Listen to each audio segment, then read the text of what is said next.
Good morning friends. आज का जो टॉपिक है वो है इम्यूनिटी के बारे में। इम्यूनिटी क्या होती है? हमारे अंदर जो रोगों से लड़ने की क्षमता होती है, उसको हम प्रतिरक्षा भी कहते हैं। वो इम्यूनिटी किस प्रकार से हमारी बॉडी में डेवलप होती है या जो हमारे शरीर में पहले से उपस्थित होती है, उसके बारे में डिस्कस करते हैं।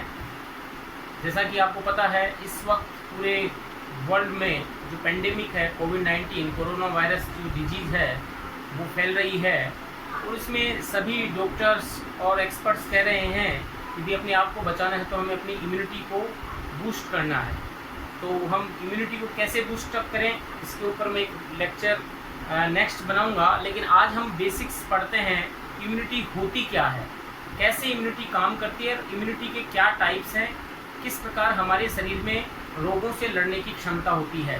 तो देखिए, इम्यूनिटी जो है, जैसे किसी कंट्री के अंदर हमें पता है कि एक डिफेंस सिस्टम होता है, एक रक्षा क्षेत्र होता है जिसमें बेसिकली बॉर्डर्स होते हैं। बॉर्डर्स के ऊपर BSF जैसे हमारे इंडिया में बॉर्डर सिक्योरिटी फोर्सेज हैं, पैरामिलिट्री फोर्सेज जो बॉर्डर को प्रोटेक्ट करती हैं। उसके बाद में जो है, यदि दुश्मन अटैक करता है तो उसको डिफेंड करने के लिए आर्मी की जो आर्मी है, जो जिसको थल सेना, वायुसेना और जल सेना जो है, मिलिट्री जिसको कहते हैं, वो होती है। ऐसे ही हमारे शरीर में एक सिस्टम होता है जिसमें कोशिकाओं का एक समूह होता है जिसको हम इम्यून सिस्टम कहते हैं। वो मिलकर के काम करता है और वो हमारी बॉडी को जो बेसिकली पैथोजन है, रोग कारक हैं, वायरस, बैक्टीरिया, माइक्रोब्स और any type of chemicals that can produce disease, जो कि हमारी बॉडी के लिए फॉरेन पार्टिकल्स के रूप में होते हैं, उनके अगेंस्ट में हमारा शरीर है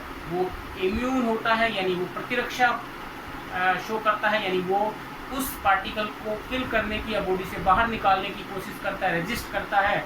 इसी का नाम इम्यूनिटी होता है। इम्यूनिटी जो है वो आप देखते हैं कि एक लैटिन वर्ड इम्यूनिस से बना है। इम्यूनिस का मतलब होता है free of burden. Free of burden का मतलब किसी प्रकार का कोई भी जो है दबाव है, टेंशन है, कोई भी किसी प्रकार की चीज़ है, उससे फ्री होना, उन्मुक्त होना, ये वर्ड है इम्यूनिस। यहाँ पे जो रोग कारक हैं, पैथोजन हैं, उससे यदि कोई इंसान मुक्त होता है, उसका शरीर उससे डिफेंस करता है, इसका मतलब उसके शरीर में उस रोग कारक यानी पैथोजन के अगेंस्ट में इम्यूनिटी डेवलप हो जाती है। इम्यूनिटी हमारे अंदर बॉडी में पहले से ही हमारे शरीर में होती है, जैसा कि मैं बता रहा हूँ। तो वो किस प्रकार से होती है, इसलिए हम इम्यूनिटी को दो भागों में पढ़ सकते हैं। एक होती है जन्मजात यानी इनेट इम्यूनिटी, और दूसरी होती है उपार्जित यानी एक्वायर्ड इम्यूनिटी। जो जन्मजात यानी इनेट इम्यूनिटी होती है वो नॉन स्पेसिफिक होती है, अविशिष्ट होती है, यानी वो हर इंडिविजुअल जो होता है उस इंडिविजुअल में एक स्पेसिफिक प्रकार की इम्यूनिटी होती है। हर वो बाई इंडिविजुअल, हर इंसान में दूसरे इंसान के प्रति वो एक अलग प्रकार का उसका शरीर का जेनेटिक कॉन्स्टिट्यूशन है, उसका जो आनुवंशिक संगठन है, उसको अपने माता पिता से जो मिला है, उसकी इम्यूनिटी हर आदमी की इंडिविजुअल टू इंडिविजुअल अलग अलग होती है। ये इम्यूनिटी बाई रेस के आधार पे, यानी जो प्रजाति है उसके आधार पे भी अलग अलग होती है। जैसे अफ्रीका कॉन्टिनेंट के लोग, अफ्रीकन लोग हैं, वो किसी रोग के प्रति बहुत ज़्यादा इम्यूनाइज हैं। इसी प्रकार हम लोग जो साउथ इंडियन हैं, एशियन हैं, वो भी कुछ रोगों के प्रति इम्यूनाइज हैं, जबकि अमेरिकन या यूरोपियन लोग हैं वो इम्यूनाइज नहीं हैं। यानी रेस के आधार पे भी इम्यूनिटी होती है। तो जो जन्मजात यानी हमारे जन्म के साथ ही हमें जो इम्यूनिटी मिलती है वो होती है इनेट इम्यूनिटी, अर्थात रोगों से लड़ने की क्षमता।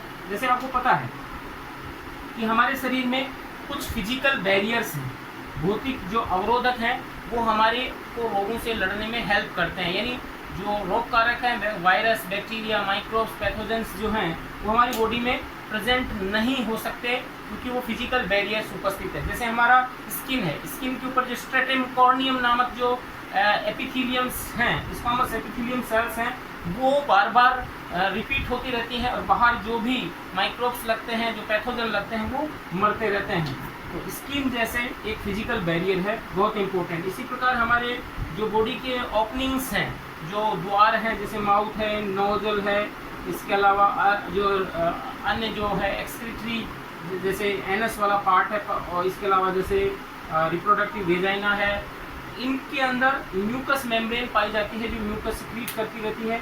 ये भी बेसिकली जो पैथोजेंस होते हैं, माइक्रोब्स होते हैं, फॉरेन पार्टिकल्स होते हैं, उनको बॉडी में एंटर होने से रोकते हैं।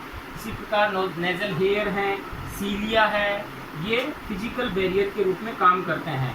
इसी प्रकार से कुछ सिक्रेटरी केमिकल्स हैं, जैसे फॉर एग्जांपल मैंने कहा नाक में पाए जाने वाला म्यूकस है, श्लेष्मा जो झिल्लियों द्वारा है, मुंह के अंदर पाई जाने वाली लार है, सलाइवा है, जिसमें भी कुछ ऐसे एंजाइम्स केमिकल होते हैं जो माइक्रोब्स को किल कर सकते हैं। आंखों में पाए जाने वाले आंसू जब आते हैं हमारी लैक्राइमल ग्लैंड से निकलते हैं, जिनके अंदर भी पर्टिकुलर एंजाइम लाइसोजाइम्स वगैरह होते हैं जो कि किल कर सकते हैं। सीबेशियस ग्लैंड्स होती हैं हमारी स्किन में, जो कि बेसिकली स्वीट ग्लैंड की तरह पसीना और तेलीय पदार्थ वो सिक्रीट करती हैं, जिससे कि माइक्रोब से वो किल हो सकता है। इसी प्रकार हमारे स्टमक जो है, उस स्टमक का जो पीएच है वो काफ़ी स्ट्रॉन्ग एसिडिक होता है, और उस एसिडिक पीएच के कारण वहाँ पे एसिड है, यदि हम मुंह के द्वारा भी कोई माइक्रोब्स है, बैक्टीरिया यदि पेट में जाता है तो वो इस स्टमक में पाए जाने वाले एसिड के द्वारा ख़त्म किया जा सकता है। इसके अलावा हमारे ब्लड में नॉर्मली यदि कोई फॉरेन पार्टिकल किसी भी तरीके से घुस भी जाता है तो हमारा जो बॉडी है उसके द्वारा, उसकी सेल्स के द्वारा कुछ प्रोटीन है वो सिक्रीट किए जाते हैं, जिन्हें हम इंटरफेरोन्स कहते हैं, वो वायरस वगैरह को किल करते हैं। इसके अलावा कॉम्प्लीमेंट सिस्टम होता है, कुछ प्रोटीन्स होती है जिनका नाम होता है कॉम्प्लीमेंट। वो कॉम्प्लीमेंट प्रोटीन्स हैं, वो भी बेसिकली जिनको हम C1, C2, C4A, C4B ये इस प्रकार से डेजिग्नेशन करते हैं। ये जो कॉम्प्लीमेंट प्रोटीन होती हैं ये माइक्रोब्स को, स्पेशली बैक्टीरिया को जो है वो किल करने का काम करती हैं नेचुरल तरीके से। इसी प्रकार हमारी बॉडी के अंदर, जैसे मैंने कहा ब्लड के अंदर कुछ सेल्स और पाई जाती हैं टिश्यूज़ में, वो मैक्रोफेजेज होती हैं, बड़ी कोशिकाएं होती हैं, भक्षाणु होती हैं, जो कि एंगल्फ कर जाती हैं, माइक्रोब्स को खा जाती हैं। वो फैगोसाइटोसिस मैकेनिज्म के द्वारा उनको एंगल्फ करती हैं। वो मैक्रोफेजेज हैं, मोनोसाइट्स हैं, नेचुरल किलर सेल्स हैं जिनको हम एन के सेल्स या नल सेल कहते हैं, डेंड्रिटिक सेल्स हैं, मास्ट सेल्स हैं। ये सभी सेल्स जैसा कि नेचुरली हमारी बॉडी में प्रेजेंट होती हैं, जो कि जैसे ही माइक्रोब्स एंटर ब्लड में किसी भी तरीके से कर भी जाता है तो वहाँ वो जाकर के उस पर अटैक करती हैं, उसको किल कर देती हैं। ये जो तरीका ये है, ये इम्यूनिटी होती है, ये इन्नेट प्रकार की जन्मजात है, नॉन स्पेसिफिक है, अर्थात सभी में एक जैसी ही है। कोई स्पेसिफिक प्रकार की किसी स्पेसिफिक वायरस के अगेंस्ट में कोई इम्यूनिटी नहीं शो करती है, यानी नॉर्मल तरीके से हमारी बॉडी यदि रेस्पॉन्स देती है। दूसरी मैं जो बात करना चाह रहा हूँ वो है एक्वायर्ड इम्यूनिटी या स्पेसिफिक इम्यूनिटी या अडप्टिव इम्यूनिटी। एक्वायर्ड इम्यूनिटी जो है वो बेसिकली, एक्वायर्ड इम्यूनिटी में हम देखते हैं यहाँ पे कि ये हमारे जीवन के दौरान इसको अडप्ट किया जाता है, एक्वायर किया जाता है, यानी इस इम्यूनिटी को कोई भी इंडिविजुअल अपने जीवन काल के दौरान आफ्टर बर्थ है उसको वो ग्रहण करता है, उसको एक्वायर्ड करता है, यानी ये जन्म के साथ नहीं होती है। इसको हम दो भागों में बांट सकते हैं, एक नेचुरल, एक आर्टिफिशियल। यानी यदि कोई इम्यूनिटी प्राकृतिक रूप से ही बॉडी में डेवलप हो जाती है तो वो नेचुरल कहलाती है, और जो किसी बाहर से दी जाती है तब हम उसको आर्टिफिशियल या कृत्रिम कहते हैं। इसमें भी फिर हम दो भागों में इसको फिर डिवाइड कर सकते हैं, पैसिव और एक्टिव इम्यूनिटी। यानी वो इम्यूनिटी जो अक्रिय प्रकार की होती है और एक वो इम्यूनिटी जो सक्रिय प्रकार की होती है। अक्रिय का मतलब वो कुछ समय तक रहती है।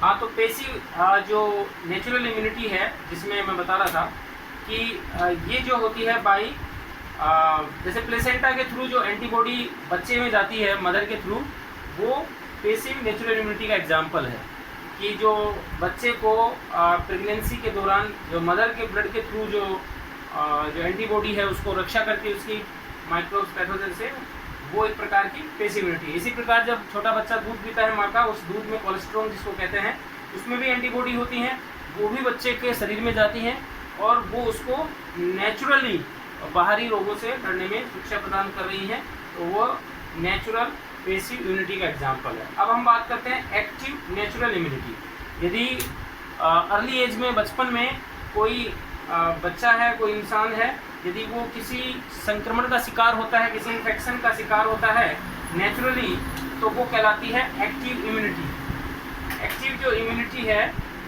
एक्टिव नेचुरल, वो इन्फेक्शन के कारण होती है। जैसे अभी कोविड-19 बीमारी पेंडेमिक चल रही है, इसमें हम देख रहे हैं कि बहुत सारे लोग 2 या 3 दिन बाद में स्वतः ही ठीक होकर घर जा रहे हैं। ऐसा क्यों हो रहा है? क्योंकि ये उनके खुद के इम्यून सिस्टम के कारण हो रहा है। खुद की इम्यून सिस्टम यानी उनकी खुद की जो इम्यूनिटी है, बॉडी है, उसकी जो सेल्स हैं वो बेसिकली एंटीबॉडी बनाती हैं, मैक्रोफेजेस उस वायरस को ख़त्म करती हैं, और ये वायरस ख़त्म हो जाता है तो उनकी बॉडी के अंदर बेसिकली एंटीबॉडी तैयार हो जाती है इस वायरस के अगेंस्ट में।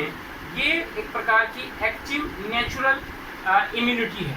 देखिए, एक्टिव इम्यूनिटी वहाँ होगी, वहाँ जनरली वो लॉन्ग टाइम तक रहती है। यदि भविष्य में इस वायरस का दोबारा इन्फेक्शन होता है तो वो पेशेंट है वो जल्दी रिकवर हो जाएगा, क्योंकि उसके बॉडी के अंदर जो पहले से बनी हुई एंटीबॉडी बनाने वाली जो सेल्स हैं, उनकी मेमोरी सेल्स हैं, वो इकट्ठा हो रहती हैं, जिनको हम मेमोरी सेल्स कहते हैं। बी सेल्स की जो मेमोरी सेल्स हैं, जैसे ही वायरस दोबारा आता है या कोई पैथोजन दोबारा एंटर करता है, ये एक्टिव इम्यूनिटी दोबारा से सक्रिय हो जाती है और उस पैथोजन, उस वायरस को किल कर दिया जाता है, उसको निष्क्रिय कर दिया जाता है। अब हम बात करते हैं आर्टिफिशियल तरीके से कैसे इम्यूनिटी बूस्टअप की जा रही है। आर्टिफिशियल का मतलब है कि बाहर से रेडीमेड अवस्था में यदि हम कोई एंटीबॉडी दें किसी बॉडी के अंदर, एंटीबॉडी जो होती हैं प्रोटीन की बनी हुई जो स्ट्रक्चर हैं जो कि इम्यूनिटी के दौरान प्रोड्यूस होती हैं बी सेल्स के द्वारा, वो यदि पैदा दी जाती हैं तब तो हम उसको पैसिव आर्टिफिशियल इम्यूनिटी कहते हैं, यानी ये निष्क्रिय होती है। जैसे किसी को टिटनेस का इंजेक्शन लगवाया जाता है, जैसे ही हमें कोई इन्फेक्शन होता है या फिर लोहे की या मिट्टी से संक्रमित होते हैं, चोट लगती है, तो हम टिटनेस का इंजेक्शन लगवाते हैं, जिसको एंटी टिटनेस सीरम कहते हैं, ATS। उसमें क्या होता है, उसमें बेसिकली एंटीबॉडी होती है रेडीमेड अवस्था में। इसी प्रकार स्नैक बाइटिंग या कोई भी जहरीला जानवर खाता है तो हम एंटीवेनम इंजेक्शन लेते हैं, उसमें भी बेसिकली रेडीमेड अवस्था में एंटीबॉडी होती हैं जो उसके शरीर में जाती हैं, उस जहर से, उस पॉइजन से, उस टॉक्सिक पदार्थ से वो लड़ती हैं और बॉडी में कुछ समय तक रहती है, उसके बाद में डिसअपियर हो जाती हैं। लेकिन दोबारा से यदि फिर वो वापस हमें कोई स्नैक बाइट होती है या फिर कोई और अन्य जहरीला जानवर काटता है या फिर टिटनेस लगाने की जरूरत होती है, तो फिर दोबारा से हमें टिटनेस का इंजेक्शन लगवाना पड़ता है, यानी वो लाइफ लॉन्ग नहीं होता। लेकिन यदि हम हमारी बॉडी को इस प्रकार से इम्यूनाइज करें कि यदि कोई एक माइक्रोब्स यदि हम हमारी बॉडी में इंजेक्ट कर दें तो वो लाइफ लॉन्ग उस बैक्टीरिया से, उस वायरस से हमारी रक्षा करता है। इस क्रिया को बोलते हैं वैक्सीनेशन, टीकाकरण। तो वैक्सीन जो बनाई जा रही हैं वो एक्टिव आर्टिफिशियल इम्यूनिटी का एग्जाम्पल है। वैक्सीन यानी जो टीका है, हमें पता है कैसे बनता है, वो एटीन्यूटेड वैक्सीन हो सकती है, वो डेड या किल्ड वैक्सीन हो सकती है, वो टॉक्सोइड हो सकता है। टॉक्सोइड का मतलब वो बेसिकली कोई जो पैथोजन है उसका कोई केमिकल कंपाउंड हो सकता है। वो रिकॉम्बिनेंट वैक्सीन हो सकती हैं, यानी 2 प्रकार के जो पैथोजन हैं उनके DNA को, उनके RNA को जोड़ करके और उनकी स्ट्रक्चर, उनकी प्रोटीन्स को जोड़ करके जो वैक्सीन है वो तैयार की जा सकती हैं। या स्पेसिफिक DNA वैक्सीन होती है जिसमें पर्टिकुलर जो DNA सेगमेंट है उसी को बॉडी में इंजेक्ट किया जाता है ताकि वो एक पर्टिकुलर mRNA बनाए, वो mRNA एक प्रोटीन बनाए और उस प्रोटीन के अगेंस्ट में एंटीबॉडी डेवलप हो सके। जैसे अभी सार्स जो कोविड बीमारी है, कोरोना वायरस, इसके लिए जो वैक्सीन तैयार की जा रही हैं उसमें एक DNA वैक्सीन है जो कि मॉडर्ना जो अमेरिका की कंपनी उसने तैयार कर रहे हैं। उसमें बेसिकली पर्टिकुलर mRNA सीक्वेंस को जो उस वायरस का प्रोटीन, स्पाइक प्रोटीन बनाने के लिए जिम्मेदार है, उस पर्टिकुलर वायरल सीक्वेंस को बॉडी में इंजेक्ट करके और उस वो जो स्पाइक प्रोटीन है उसको आर्टिफिशियली बॉडी में इंजेक्ट करके और उससे हमारे शरीर की जो इम्यूनिटी है उसको बूस्टअप किया जा रहा है, ताकि जो आने जो रियल में वायरस यदि बॉडी में एंटर हो तो वो वायरस उसके द्वारा किल किया जा सके। इस प्रकार आर्टिफिशियल एक्टिव इम्यूनिटी के द्वारा हम जीवन पर्यंत जो माइक्रोब्स हैं, पैथोजन हैं, फॉरेन पार्टिकल्स हैं, उनसे हमारी बॉडी इम्यूनाइज हो जाती है। जैसे कि पोलियो, BCG का टीका, डिप्थीरिया और इसी प्रकार जो अभी वैक्सीन जो बनी है फ्लू की, स्वाइन फ्लू, H1N1 और अभी जो ट्रायल चल रहा है कोविड-19 का, ये जितने भी वैक्सीनेशन प्रोग्राम हैं ये एक्टिव आर्टिफिशियल इम्यूनिटी का एग्जाम्पल है, जिसमें एक बार वैक्सीन डेवलप होने के बाद में, बॉडी में इंजेक्ट करने के बाद में, बॉडी जीवन पर्यंत उस विशिष्ट वायरस, बैक्टीरिया, पैथोजन या अन्य माइक्रोब्स के प्रति इम्यूनाइज हो जाती है जीवन पर्यंत, और दोबारा से उसके शरीर में वो जो डिजीज है वो कोच नहीं हो पाती है। आज के लिए इतना ही। नेक्स्ट वीडियो में हम बात करेंगे कैसे हम हमारी इम्यूनिटी को बूस्टअप करें और किस प्रकार से हमारी बॉडी में एंटीबॉडी डेवलप होती हैं, किस प्रकार से जो हमारी सेल्स हैं, नेचुरल सेल्स हैं, वो बैक्टीरिया को किल करती हैं, और इसके क्या टाइप्स हैं। जो 2 टाइप्स हैं वो हम आगे डिस्कस करेंगे, ह्यूमरल इम्यूनिटी और सेल मीडिएटेड इम्यूनिटी, जिसके द्वारा कि हमारी बॉडी के अंदर इस प्रकार से जो एंटीबॉडी बनती हैं और जो माइक्रोब्स हैं उनको एंगल्फ किया जाता है, खाया जाता है। आज के इतना ही।